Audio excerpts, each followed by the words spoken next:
आजच्या आधुनिक जगात पाण्यासाठी स्टील, प्लास्टिक आणि सिमेंटच्या पाईपलाईनचा वापर केला जातो. पण महाराष्ट्रातलं एक असं गाव आहे, जे आजही 100 वर्षापूर्वी बनलेल्या लाकडी पाईपलाईनवर चालतं. होय, ही गोष्ट आहे महाराष्ट्रातील पुणे जिल्ह्यातील पावण गावाची.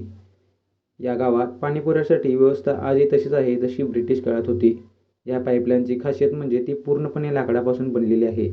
जंगली सागवान किंवा वडासारख्या मजबूत झाडांच्या खोडातून आतून पोकळ करून एकमेकांना जुळवून अशी पाईपलाईन तयार केली गेली. जरी 100 वर्षे जुनी असली, तरी आजही ही पाईपलाईन गळतीशिवाय दाब व्यवस्थित ठेवून गावाला स्वच्छ पाणी पुरवते. लाकडी पाईपलाईनचं सर्वात मोठं वैशिष्ट्य म्हणजे ती निसर्गाशी एकरूप होते. लाकूड पाण्याशी संपर्कात आलं की ते आणखी घट्ट होतं आणि त्यामुळे गळती कमी होते. आजच्या काळात आपण वापरत असलेल्या पाईप पर्यावरणाला हानी पोहोचवू शकतात, पण या लाकडी पाईप्स 100 वर्ष पर्यावरणपूरक आहेत. कधीकधी जुनं तंत्रज्ञानही नव्या तंत्रज्ञानाला टक्कर देतं. पाण्याच्या समस्येने जग जरी त्रस्त असलं, तरी या गावाने 100 वर्षापूर्वीचा उपाय आजही जपून ठेवला आहे. महाराष्ट्रात या अद्भुत लाकडी पाईपलाईनबद्दल तुमचं मत काय आहे? कृपया कमेंट करून नक्की सांगा.